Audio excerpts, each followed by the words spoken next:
todos com a paz do Senhor. Estamos felizes e gratos ao Senhor pela essa oportunidade que Ele nos dá de podermos estar aqui nessa noite, não só para ministrar mais uma vez a palavra de Deus, mas para assumir esse compromisso, esse desafio que nos foi concedido de poder liderar, ministrar este culto aqui de quinta-feira junto com os irmãos. Para nós é uma alegria, é um privilégio poder exercer essa responsabilidade e louvar a Deus principalmente pela vida do pastor Álvaro, pela vida do pastor Zé Rubens, pastor Gerson, toda a liderança da nossa igreja que nos confiou essa oportunidade. Louvar a Deus pela vida do pastor Ever, que com excelência vem conduzindo esse trabalho já há 4 anos, né, pastor? Com excelência, pastor Gilmar, que tem nos ajudado aqui também. Louvar a Deus pela vida de todos os obreiros que aqui também cooperam e ajudam para que esse trabalho aconteça. Louvar a Deus pela vida do grupo de louvor, da orquestra. Cláudio, Deus abençoe a sua vida. E louvar a Deus pela sua vida, que aqui está nessa noite. Louvar a Deus porque você saiu da sua casa. Louvar a Deus porque você decidiu vir ao culto nessa noite. Você tinha N opções para poder escolher. Você poderia estar no restaurante, você poderia estar na sua casa assistindo televisão, você poderia estar descansando, mas o Espírito Santo do Senhor te trouxe até aqui e te deu a oportunidade de vir até a casa do Senhor. E como nosso pastor disse, Deus não despede ninguém de mãos vazias. Se você veio até aqui nessa noite é porque Deus tem uma palavra para a sua vida, para a sua família. Deus tem um milagre para a sua situação impossível. E nessa noite eu quero compartilhar uma palavra de Deus com o seu coração. De mim nada tenho, nada posso, nada consigo, mas a minha oração é para que eu possa ser nessa noite porta-voz de Deus para a sua vida. Quero te convidar a abrir a sua Bíblia comigo, no Evangelho de Jesus Cristo, segundo escreveu o evangelista Lucas, no capítulo de número 5. Vamos ler do verso 1 até o verso 11. Lucas, capítulo 5, do verso 1 até o verso 11.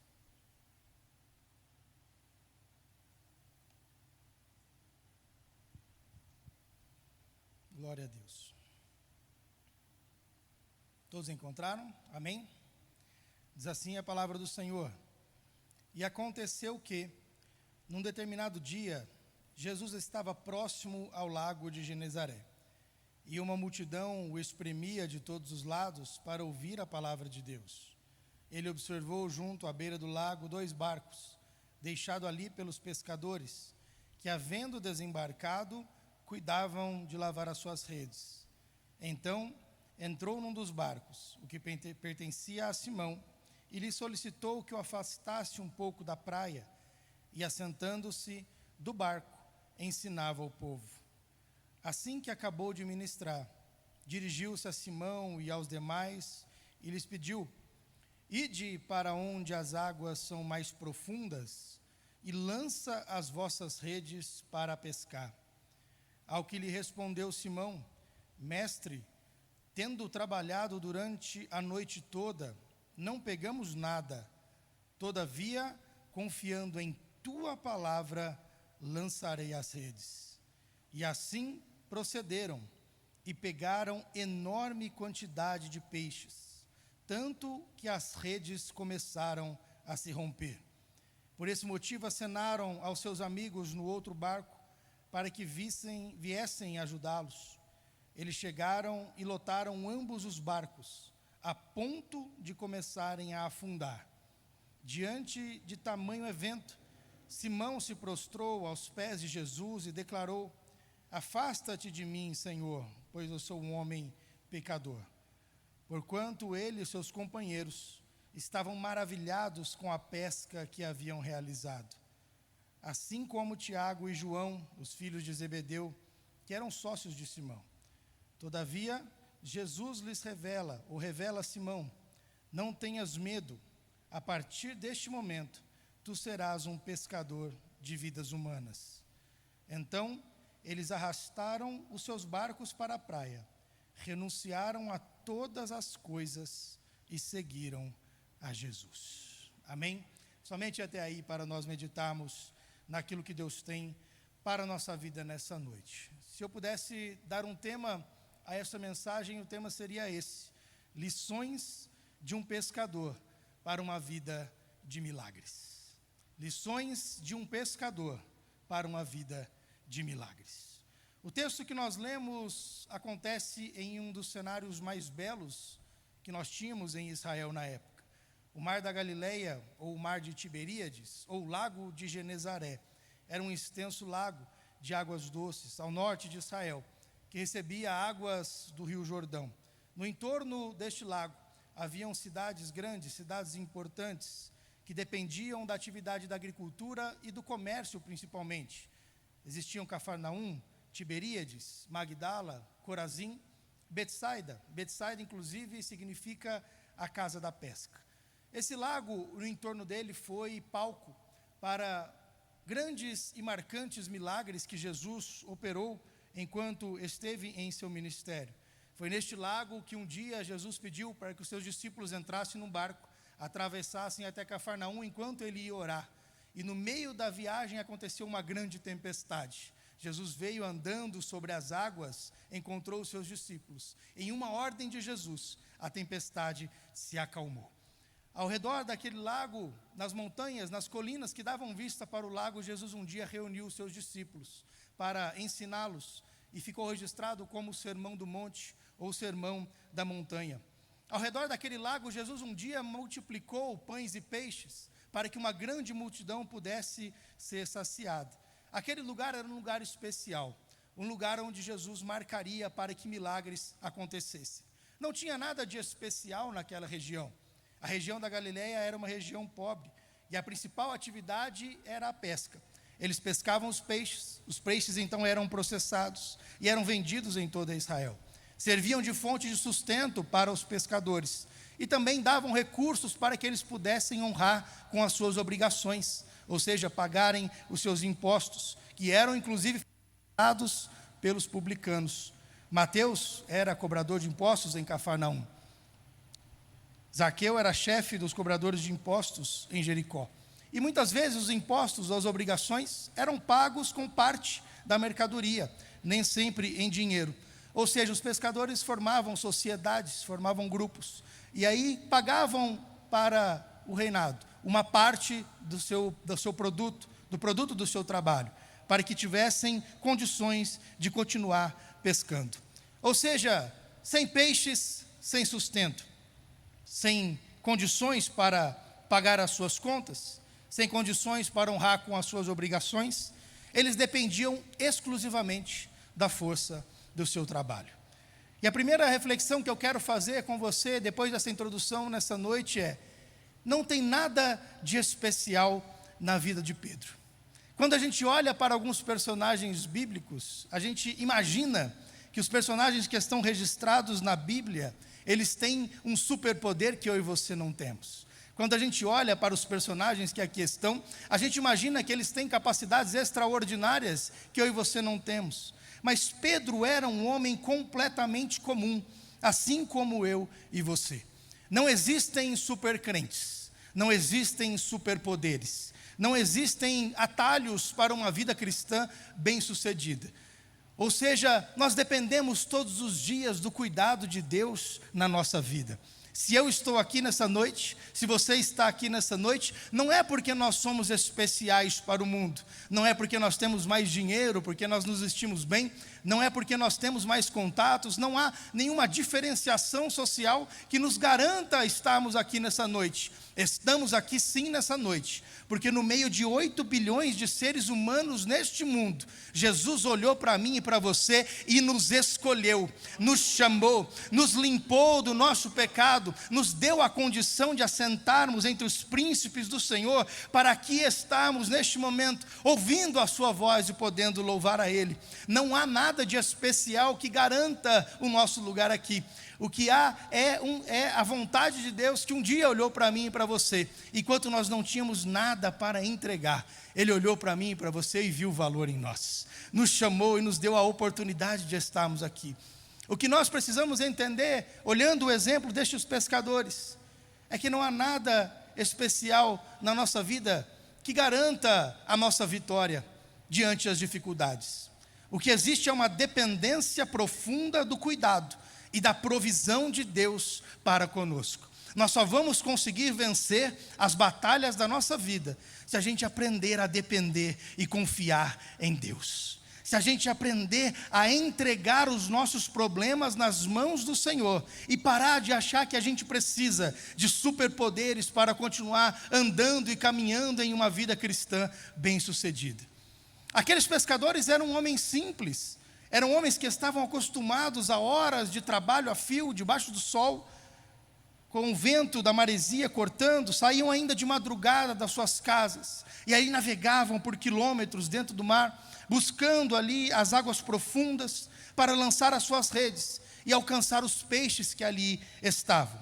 E quase sempre, meu irmão, minha irmã, eles voltavam para casa felizes, eles voltavam para casa com as redes cheias, eles voltavam trazendo uma boa quantidade de peixe, atracavam na praia, ali eles limpavam os peixes, comercializavam esses peixes, lavavam e reparavam as suas redes, e ali descansavam para mais um dia de pesca, mais um dia de trabalho.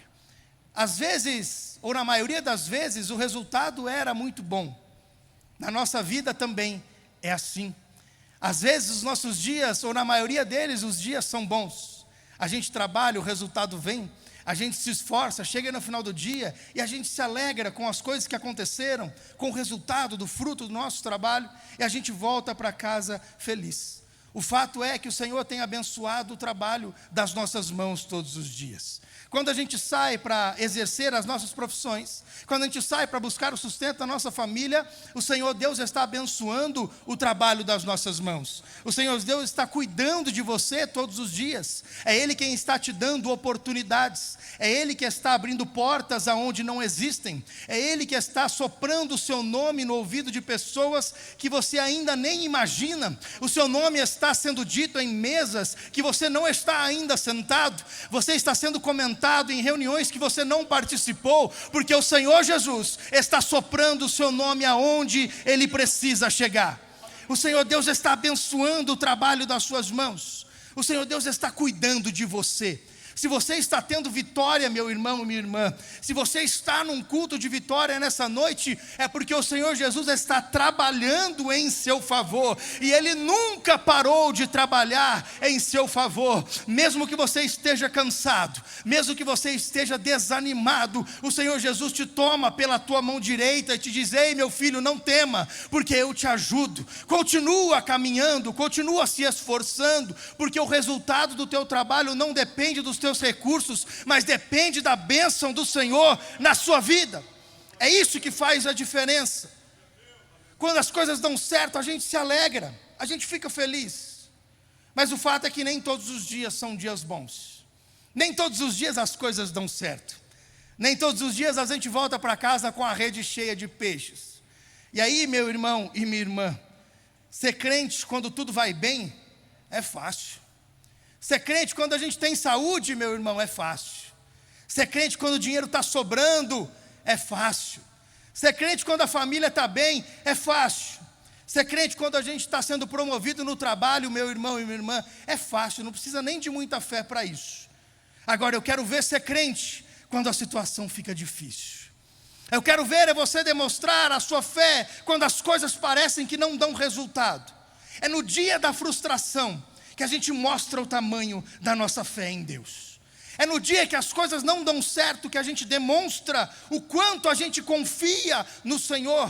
Porque quando as coisas vão bem, não precisa de muita coisa para se alegrar.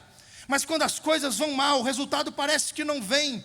É aí que a gente demonstra: Senhor, eu já fiz o que eu podia fazer. Daqui para frente o Senhor toma a frente da situação, e o Senhor começa a trabalhar na minha vida. Quando as coisas não vão bem, é que a gente demonstra quanto a gente depende do Senhor, quanto a gente espera o cuidado dEle e o milagre dEle na nossa vida. E fato é que nem todos os dias são bons e nem serão assim. Quando Jesus nos chamou, Ele não prometeu uma vida cor-de-rosa. Quando Jesus nos chamou, Ele não prometeu uma vida sem problemas. Jesus não prometeu uma vida sem enfermidade, sem problemas financeiros. Jesus não prometeu uma vida sem desemprego, sem problemas na família. Jesus, o que Ele nos prometeu: olha, vem comigo, me segue, porque se eu venci, em mim vocês serão mais do que vencedores. Ou seja, a vida nos moldará. Haverá desafios, haverá provações, haverá dificuldades, mas toda aprovação que vem sobre a nossa vida é uma oportunidade da gente se tornar mais próximo de Cristo e menos parecido conosco mesmo. Cada oportunidade que a gente tem de vencer uma luta é uma oportunidade que Deus nos dá de nos lapidar, de nos preparar, de nos tornar mais preparados para andarmos com Ele todos os dias. Cada luta na nossa vida vem para nos tornar mais fortes. E o dia mau revela o tamanho da nossa fé e da nossa dependência. Lidar com a frustração, meu irmão e minha irmã, não é fácil. E naquele dia os pescadores estavam vivendo este momento. Eles tinham chegado de uma noite longa e intensa de trabalho, de pescaria. E ao invés de voltarem com as suas redes cheias, alegres, retornaram frustrados de uma noite de trabalho. Redes vazias, desceram dos barcos e ali eles estavam reparando as redes e lavando as suas redes, em sinal de que não voltariam a pescar naquele dia.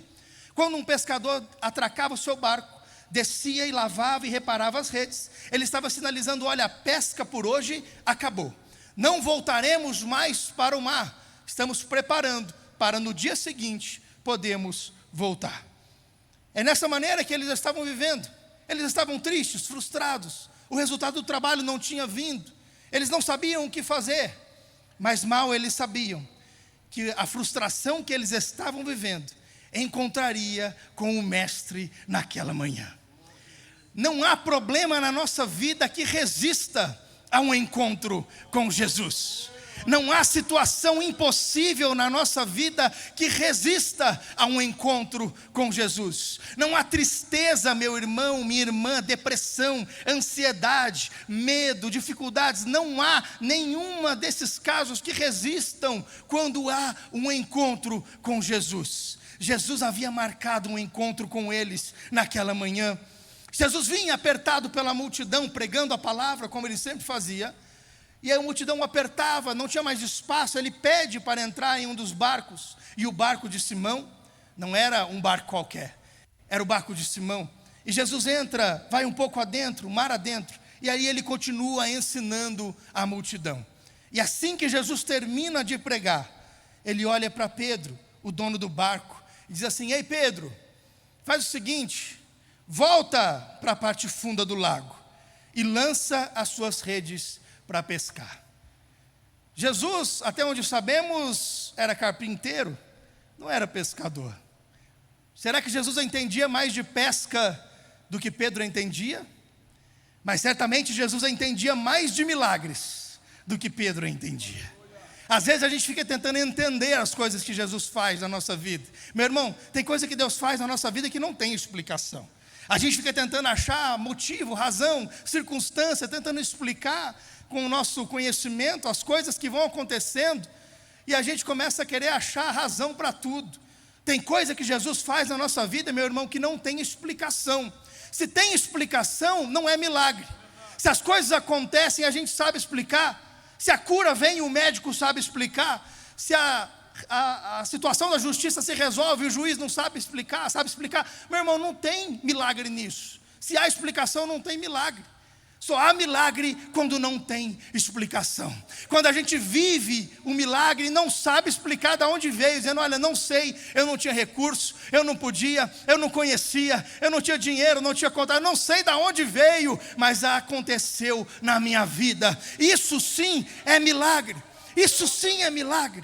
Naquele dia Jesus não entendia de pesca, mas ele entendia de resolver uma situação impossível na vida daquele pescador. Meu irmão, qual é a sua situação impossível aqui nessa noite? Qual é a sua dificuldade aqui nessa noite? Qual é a sua frustração? Qual é o motivo de você estar lavando as suas redes nessa noite? Jesus olha para Pedro e diz: ei, vai para a parte funda do lago, lança as suas redes para voltar a pescar. Meu irmão, existem problemas na nossa vida que são insolúveis, enquanto a gente tenta resolver eles sozinhos. Quando a gente tenta resolver com os nossos próprios recursos, as coisas parecem que não se resolvem. Jesus: ei Pedro, volta para o mar e lança as tuas redes novamente. Pedro poderia ter olhado para Jesus e disse: não, espera aí, nós usamos os melhores barcos, nós pescamos a noite toda, nós usamos as melhores redes que tínhamos disponíveis, nós saímos no horário certo, de madrugada, que é o horário que os peixes estavam, nós fomos ao local exato, eu sabia onde o peixe estava, estávamos com os pescadores mais experientes, usamos as melhores iscas, aplicamos as melhores estratégias de pesca. Pedro poderia ter dito tudo isso para Jesus, dito: olha, eu não vou voltar a pescar, eu sou pescador, eu entendo disso, eu fiz tudo o que eu podia fazer e não vou voltar lá. Às vezes a gente responde assim para Jesus na nossa vida também. Quando as coisas vão mal na nossa vida, a gente olha e fala: Senhor, eu já fiz o que eu tinha para fazer, eu já usei os recursos que eu tinha, não tenho mais dinheiro, eu não tenho mais contatos, eu não tenho mais para quem pedir ajuda, eu já fiz tudo o que eu tinha para fazer. E Pedro poderia ter desistido: Senhor, eu não vou voltar para lá é perda de tempo. E às vezes a gente dá a mesma resposta para o Senhor: Senhor, não vale a pena voltar, eu já fiz tudo o que eu podia para fazer, eu já fiz tudo o que eu tinha para fazer. Pedro poderia ter respondido assim, você poderia ter respondido assim, mas não foi essa a resposta que Pedro deu para Jesus. Ele diz: olha, eu pesquei a noite inteira, a rede está vazia, não tem peixe, eu fiz tudo o que eu podia, mas sob a tua palavra eu vou voltar lá e vou lançar as redes. Pedro estava assumindo: Senhor, eu não tenho mais recursos, eu não tenho mais de onde resolver este problema, mas se o Senhor falou que vai resolver, eu vou voltar lá e vou lançar a minha rede, eu vou voltar lá e vou lançar a minha rede. Eu já fiz tudo o que eu tinha para fazer, mas se o Senhor está falando, eu vou esquecer o que eu tenho para fazer, eu vou esquecer os meus recursos, eu vou esquecer as minhas condições, e eu vou voltar lá, sob a tua palavra.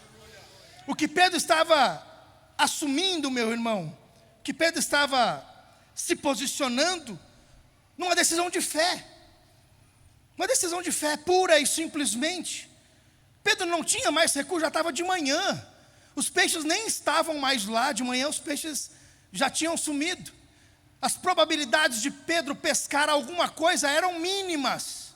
Jesus era carpinteiro, não entendia nada de pesca, mas Pedro falou: se o Senhor está falando, eu vou lá e vou lançar a rede. Às vezes o médico olhou para você, meu irmão, minha irmã, e falou: não tem mais cura. E aí você olha para ele e fala: talvez não tem mais cura para os recursos meus e seus, mas para o Senhor Jesus, o milagre ainda pode acontecer. A situação impossível que você está vivendo, meu irmão e minha irmã, pode ser impossível para os seus recursos, mas se você tomar uma atitude de fé nessa noite, assim como Pedro tomou, e se posicionar, volta lá para o mar e lança a tua rede novamente. Não haveria garantia nenhuma humana de que Pedro pescaria nada. Ele foi simples e puramente pela sua atitude de fé. E a definição de fé é justamente essa. Quando a gente olha lá em Hebreus, capítulo 11, verso 1, vai dizer que a fé é a certeza das coisas que se esperam e a prova daquelas que não se veem. Ou seja, o justo viverá da fé. Quando a gente vive de fé em fé, a gente não está vendo o resultado, mas a gente já está crendo que o resultado vai acontecer. A gente ainda não viveu o milagre, mas a gente já está crendo que a gente viverá o milagre na nossa vida. Deus está nos encorajando nessa noite, neste culto da vitória, a tomarmos uma posição de fé, ter ousadia. Paulo, quando escreve aos Coríntios, vai dizer: criei e por isso falei. Ou seja, há uma fé no meu coração, e eu vou declarar com a minha boca que o milagre acontecerá na minha vida. Criei e por isso falei. Sabe qual é o nosso problema às vezes, meu irmão? A gente crê, a gente até crê, mas a gente não declara. A gente resolve murmurar ao invés de declarar a bênção na nossa vida, ao invés de declarar o milagre na nossa vida, ao invés de profetizar sobre a nossa casa, sobre o nosso trabalho, sobre a nossa família, a gente fica reclamando e murmurando. O que Deus está nos encorajando nessa noite é: creia e declare sobre a tua vida, o milagre acontecerá para a sua casa, para a sua vida, para a sua família. Faça como Pedro fez: eu vou lá, eu vou sob a tua palavra, não há garantia, mas sob a tua palavra eu vou voltar lá e eu vou lançar a rede. Pedro então convoca os seus parceiros de pesca e diz: ei, vamos voltar para o mar? Vamos voltar lá para pescar? Vamos fazer isso? E os pescadores poderiam ter dito: olha, Pedro, não vai dar resultado não. Jesus falou que vai. Eu vou lá, sobe no barco aí, nós vamos ver o milagre acontecer. Vai para águas profundas. E a Bíblia diz que fazendo assim como Jesus mandou. Não assim como Pedro achava que dava certo, mas como Jesus havia mandado. A Bíblia diz: fazendo assim, pegaram uma grande quantidade de peixes, que a rede chegou a se romper. Uma grande quantidade que não dava para contar, meu irmão e minha irmã, a ponto de que as melhores redes que Pedro usava chegavam a se romper, de tão grande que era o milagre que Jesus operou na vida dele naquela manhã. Meu irmão e minha irmã, a gente precisa crer que mesmo que os nossos recursos pareçam insuficientes, ainda que eles pareçam, ainda que a solução pareça impossível na nossa vida, o milagre que Deus tem para mim e para você é extraordinário. O milagre que Jesus preparou para mim e para você não depende da quantidade, do tamanho dos seus recursos. O milagre de Jesus na sua vida está proporcionalmente dependente do tamanho da sua fé. Jesus não quer saber quais são os seus recursos. Jesus não quer saber se você tem dinheiro. Jesus não quer saber quem você conhece. Jesus não quer saber o que você tem. Ele não precisa dos nossos recursos para trabalhar. Não foi assim com a viúva e a sua botija de azeite? Uma pequena botija, não dava para nada. Ela estava simplesmente perecendo. Mas quando encontrou o profeta, eu falei: ei, vai lá, pega vasos vazios, enche a casa. E aí você entra, fecha a porta e ali você vai ver o milagre acontecer. Uma pequena botija de azeite. A Bíblia diz que o milagre na vida dela foi tão grande que ela pagou a dívida que ela tinha, e ainda ela e os seus filhos viveram do resto. Jesus, meu irmão, minha irmã, é Deus de abundância na nossa vida. Jesus não só abençoa a nossa vida em nossas necessidades, mas Ele faz a bênção transbordar na nossa vida, para que todos vejam o tamanho do poder dEle para conosco. Não foi assim com o menino? Nós falamos, 5 pães, 2 peixes, mais de 5.000 homens, mulheres e crianças. Colocado nas mãos do menino era pouco, mas colocado nas mãos de Jesus, toda a multidão se alimentou. E a palavra vai dizer que ainda sobraram 12 cestos cheios. Meu irmão, Jesus trabalha sobrando na nossa vida. A bênção do Senhor, meu irmão e minha irmã, vai sobrar na tua vida neste ano de 2025. Eu quero profetizar, meu irmão, sobre a tua vida, um ano de transbordarmos na presença do Senhor, um ano de milagres na presença do Senhor, um ano de bênçãos abundantes para a tua vida, para a tua casa, para a tua família, para a tua saúde, para a tua vida profissional, para o teu emprego, para o teu casamento. Meu irmão, chegou o tempo de vivermos bênçãos abundantes na nossa vida. Às vezes a gente não colhe frutos, porque a gente está acostumado com o mediano, com aquilo que, tá bom, a gente vai empurrando e vai vivendo assim. Não, meu irmão, tenha ousadia na sua fé. Creia que o que Deus tem para você é grande, é tão grande, assim como aqueles peixes que eles pescaram, que os pescadores tiveram que pedir ajuda, dizer: ei, chama outro barco aí, porque o que Jesus fez na nossa vida não vai caber no barco que nós temos. Chama outro barco. E a Bíblia diz que eles encheram ambos os barcos, e eles chegaram a começar a querer afundar, de tanto peixe que havia. Meu irmão e minha irmã, a bênção que Deus tem para você não vai caber no teu barco nesse ano. A bênção que Deus tem para você não vai caber na tua casa este ano. A bênção que Deus tem para a tua família não vai caber no teu barco nesse ano. Você vai precisar chamar ajuda, vai precisar compartilhar com o irmão da esquerda, com o irmão da direita, porque através da tua vida, muitas vidas serão abençoadas ainda este ano. Você vai sobejar e você vai poder abençoar pessoas neste ano de 2025. Através da tua vida, Jesus fará milagres na vida dos teus vizinhos, lá onde você trabalha, lá na tua família, aqueles que ainda não são crentes, aqueles que precisam de um milagre. Você será canal de bênção para a vida de pessoas neste ano de 2025. O Senhor atende às nossas necessidades e Ele faz sobrar para a gente se encher de orgulho? Não, mas para que a gente abençoe pessoas por onde Jesus nos levar. Aonde Jesus te plantou, meu irmão, dê frutos lá. Dê frutos aonde Ele te colocou, porque se Ele te pôs lá é porque há um propósito divino para a tua vida naquele lugar. Faça sobrar, faça transbordar. Os maiores e melhores milagres de Jesus, meu irmão, estão no profundo. Jesus disse: ei Pedro, vai lá nas águas profundas e lança a rede. Sabe por que às vezes a gente não pesca nada, meu irmão, minha irmã? Que a gente está pescando no raso. A gente está jogando a rede no raso, aonde o peixe não está. A gente está quebrando cabeça. Não, mas eu entendo disso aqui. Eu entendo de pesca, eu entendo desse trabalho, eu entendo. E você vai lançando e a rede vai voltando vazia. A gente às vezes pesca no raso. E a gente vai vivendo uma vida espiritual rasa. A gente se contenta com pouca oração, com pouco jejum, com pouca leitura da palavra. A gente se contenta com pouco e a gente vai vivendo uma vida rasa. Mas o milagre, meu irmão, minha irmã, que Jesus nos ensina nessa noite, não está na parte rasa do lago. O milagre estava na parte profunda do lago. Jesus nesta noite quer nos encorajar a andar e a navegar pelas águas profundas. O teu milagre, meu irmão, minha irmã, chegará quando você aprofundar o seu relacionamento com o Senhor. Quando você aprofundar o teu tempo de oração, quando você aprofundar o teu tempo devocional, quando você começar a aprofundar a tua vida cristã, a ponto de enxergar o milagre de Deus na sua vida.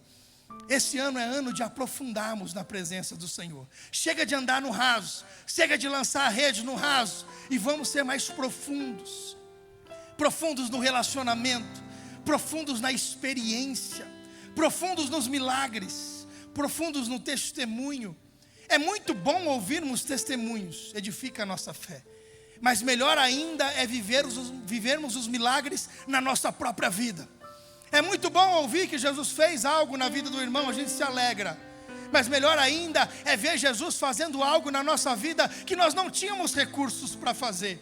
Isso nos dá experiência, nos dá força, nos dá corpo para conseguirmos continuar caminhando na nossa vida cristã. Jesus está chamando a mim e a você nessa noite para andarmos mais profundos na presença dEle. O teu milagre, meu irmão e minha irmã, e aí eu encerro aqui, está aonde você ainda não alcançou. Mas nessa noite o Senhor Jesus te encoraja: ei, vai mais para a parte funda. Gasta mais tempo na presença do Senhor. Gasta mais tempo construindo e mantendo um relacionamento com Jesus. Gasta mais tempo andando com Ele. Gasta mais tempo se relacionando. A vida está tão corrida, a gente tem tantos compromissos, viagem, trabalho. E às vezes a gente esquece, passa o dia inteiro trabalhando no celular, resolvendo coisas e comprando, vendendo, trabalhando. E quando passa o dia todo, parece que a gente não teve 5 minutos para orar. A gente olha para o nosso celular e vê lá, pega o seu celular e vê depois. Tempo de uso, coloca lá. A gente passa 2, 3, 4 horas por dia no nosso celular. E a gente às vezes não gasta 5 minutos na presença do Senhor. A vida está corrida, meu irmão, e vai ficar cada vez mais. A gente não tem tempo para quase nada. A gente nunca tem tempo, na verdade. O tempo a gente encontra, a gente acha, a gente prioriza. E Jesus quer ser prioridade na sua vida neste ano. Jesus cansou de ser o segundo lugar na sua vida, no seu coração, na sua família. Chega de deixar Jesus de lado, de escanteio. Se der tempo a gente ora, se der tempo a gente lê a Bíblia, se der tempo eu faço o devocional e nunca acha tempo. E a vida vai passando e a gente está pescando no raso. Jesus nessa noite nos encoraja: ei meu irmão, aprofunda o teu relacionamento. porque os milagres que estão preparados para você lá no profundo, o inimigo não vai tocar, o inimigo não vai levar. O que Deus tem para você, meu irmão, minha irmã, está reservado para você, mas você precisa nesta noite, a partir desta noite, aprofundar o seu relacionamento com o Senhor. O que Pedro e os discípulos fizeram quando voltaram para a terra, a Bíblia diz que eles levaram os barcos, atracaram os barcos, deixaram todas as coisas, e a Bíblia diz que eles abandonaram tudo e seguiram a Jesus. Eu tenho 3 convites a fazer para nós encerrarmos. O primeiro deles é para você que já é crente, mas que você está preso em medos, em ansiedades, em preocupações. Você está vivendo o dia de amanhã sem viver o dia de hoje. Você está preocupado com o que vai acontecer daqui 1, 2 semanas. E às vezes os problemas que a gente se preocupa, meu irmão e minha irmã, nem chegam a acontecer. E a gente fica sofrendo hoje por algo que nem chega a acontecer. O que Jesus está te encorajando neste primeiro convite é para que você que é crente, deixe o seu medo, deixe a sua ansiedade, deixe as suas preocupações, deixe a sua depressão, deixe as suas preocupações na beira da praia e siga Jesus. Esse ano é ano de deixar os vícios, os problemas, as preocupações, as ansiedades, tudo isso que tem tirado a sua paz, que tem feito você tomar remédios para dormir. Jesus está te fazendo um convite: deixa na praia e segue-me. Deixa tudo isso, deixa suas preocupações, eu cuido de você, eu cuido do dia de amanhã, eu cuido da tua vida, da tua família, do teu futuro. Você está nas palmas da mão de Deus. Tudo o que acontece na tua vida, ou é por vontade do Senhor, ou é por permissão do Senhor. Ele nunca deixou você sozinho. O primeiro convite é esse: aquieta o teu coração, deixa na praia os teus medos, as tuas ansiedades, e siga Jesus. Siga Ele, e você verá um milagre acontecer. O segundo convite eu quero fazer para você que ainda não é crente, para você que ainda não conhece o Senhor Jesus, a esse que nós pregamos. Se você está andando pelo mundo buscando algo que encha o teu coração, que preencha o teu vazio, os sábios dizem que há um vazio dentro de cada ser humano que é exatamente do tamanho de Deus. E a gente às vezes fica tentando preencher com as coisas que o mundo oferece. E você tentou preencher a vida toda, mas não conseguiu. E nessa noite o Espírito Santo de Deus te encorajou, te trouxe até aqui, e você ouviu essa palavra. E nessa noite você quer fazer uma aliança com o Senhor, uma aliança com Ele, um compromisso de andar com Ele a partir de hoje. A palavra vai dizer lá em Miqueias 7, 18 e 19, que não há um Deus como o nosso, que perdoa os pecados e lança-os nas profundezas do mar. Quando você aceita Jesus, meu irmão, Ele esquece dos teus pecados. Quem lembra dos teus pecados é o inimigo das nossas almas, mas Jesus já não lembra mais deles. Ele quer escrever uma nova história para você. Se você ainda não é cristão, não é crente, mas quer fazer uma aliança com o Senhor, eu te convido a levantar a sua mão e nós vamos orar por você. Nós vamos orar pela sua vida, para que você possa estabelecer um novo relacionamento, e um relacionamento duradouro. Temos alguém que quer aceitar Jesus nessa noite? Temos? Não temos? Então eu quero fazer um terceiro convite. Para você que um dia conheceu a Jesus, para você que um dia ouviu essa palavra, para você que um dia aceitou a Cristo, e você viveu milagres, você viveu provisão, você experimentou o relacionamento com o Senhor, você viveu coisas extraordinárias, mas que por problemas da sua vida você abandonou a fé, você desanimou, você desistiu, você parou. E nessa noite o Senhor Jesus te trouxe até aqui, para você ouvir essa palavra. Eu quero te dizer que o Pai está de braços abertos. Filho pródigo, volta nessa noite, porque o Pai quer te abraçar, Ele quer te receber de volta. Ele não quer saber o que você fez, o que você deixou de fazer. Ele quer reescrever a tua história, Ele quer restabelecer um relacionamento com você. Temos alguém que se afastou dos caminhos do Senhor, e nessa noite quer reatar os laços, reatar o compromisso, reatar a aliança com Jesus? Temos alguém que quer voltar para Cristo? Amém? Vem até aqui, nós vamos orar por você. Queres aceitar a Cristo? Queres voltar? Vamos orar, vamos orar. Fique de pé, irmãos, vamos ficar de pé. Vamos interceder. Clayton, me ajuda aqui, traz ele aqui. Vamos orar. A Bíblia diz que há alegria no céu quando uma alma volta para a presença de Deus.